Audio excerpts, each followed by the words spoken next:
Kani gadega Batisi TV, bat Pdiang pek yaki kubor baman kasni. Kajing yalang jang kan huan menteri jang Sorkar Meghalaya Democratic Alliance kalalong hne kasngi ka pratarek ujemang banyatai halor ki katto kan kimat ki bakham karke ban simrai.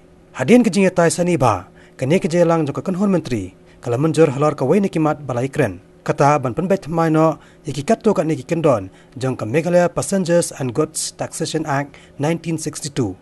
Kabala Tyrwa dakna transport nakabenta ban khangla de kajing raj ka khajna bayo lom ki kali bucket ikinong lait nongwan bat hakaju kapor ki kali ki bucket ikimar ki mata bat ban lom khajna ru nagi contractor ki basimwai ki kali ketmar ki banasabar kajela bat nakajela ru kumjo.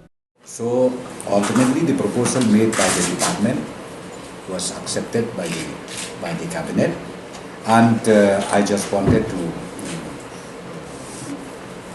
highlight here in fact the amendment was for blocking those leakages, like a contractor or a person who hiring the bulldozer or they're using this dumper bringing from outside the state, or maybe they're engaging from within the state. So ultimately that tax was not there. So by having this amendment, the government will be able to block all these issues and will be able also to enhance our revenue generation. That is the agenda number 1. Kakan huan menteri hakni kejelang kala menjurru ban Pdiang ya kajing Tyrwa jong ketenat kaplatingka jong kejela kata ban penbet thamai no yaki katto katne terli ki kendon na ka schedule 4 jong ka Meghalaya Delegation of Financial Power Rules 2006. Ban penko board susu yu director jong ka Meghalaya Administrative Training Institute khnang ba unna ban shem ya karai na kabenta ban mang ya kajing plot pisa ya ki resource person ki basha khot sobha ban aji kai ya ki nong tre Sorkar bar ki kin huan ba pher da kamati. The cabinet has approved the proposal for enhancing the financial power of the Director Mati, Meghalaya Administrative Training Institute. You know what happened was, in fact, Mati deals with different trainings, different grades of employees, be it government employees and as well as other institutes from outside or inside the state. So what we do is sometimes we used to even engage our resource person from other states coming to to participate in that particular training or whatever. So what we do is we need to pay them on real, or sometimes we have to pay transportation charges, and then sometimes we have to also spend for tea, snacks, and then food, staying, fooding, these. So therefore we also extended the financial power to the director of Mati. These are the second agenda that we have. Kani kejelang jong kan huan menteri hakni kasngi kala menjurru ya kajing Tyrwa ban penbet thamai no ya ka rule 5 jong ka Meghalaya State Electricity Regulatory Commission Salaries, Allowance and Conditions of Service of Chairperson and Other Members Rules 2003. Kani kajing Tyrwa jong ketenat boarding jong ka Sorkar jela kalang ban penkieu ya kajing seu tulab ya Chairperson jong ka Meghalaya State Electricity Regulatory Commission but kajing seu ya ka bai bam teman ne ka pension. This was an agenda brought by the Power Department, and this was regarding the increase in the pay of the chairman of the MSERC, that is the Meghalaya State Electricity Regulatory Commission.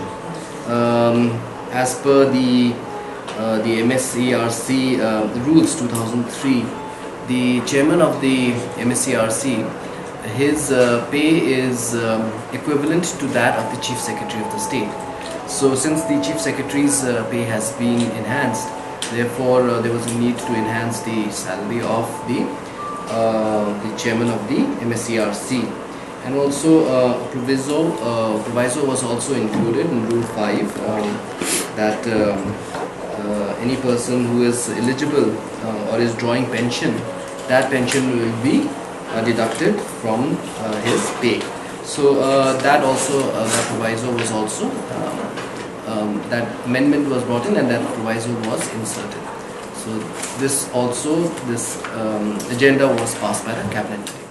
Kajelang ng kakanhon menteri kalamanjaro ban pembet thamai no ya Meghalaya compulsory registration of marriage rules 2018 kanang ban plelat ikibreu kibradap kentiu kurem bakin register ilade hau registrar of marriage jong ka Sorkar jila kanang ban yo ya kajing itu nak Sorkar lengba ka sernot kentiu kurem. Today the proposal for amendment rules was placed in the cabinet, and the cabinet ultimately approved to this amendment of the rules. And then I will just read out the main important rule where we taken a decision to approve it is, see, in the previous rule it says all registration of marriages maintained by the register of marriage shall be filed shall be filed by those present concerned in the office of the registrar. So now we change it. All registration of marriages are maintained by the marriage officer or license holder shall be filed as permanent record, and it should be furnished annually to the respective registrar of marriage. That is the only amendment we made in the rules to make things easier, to make things simpler to those concerned denominations, because they do have their license holder who conducts the marriage ceremonies. Sakawai kamat kebakakan hon kelaitai hakini kejelang kebalong ru kamat kebakongsan kedai kaan kebalatip kum ka Citizenship Amendment Bill 2016 kebala penkre da Sorkar Pdiang bat Tyrwa ru hakayung terbar thawan kari ha parlimen halor kini kaan kejelang jong kakan hon menteri henne kesngi kelarai ban Pdiang kini kaan hakini kejela nakadaw bakani kaan kadang don bon kijing duna bat kampat yahap setia ban pentrikam hakini kejela baret jongi.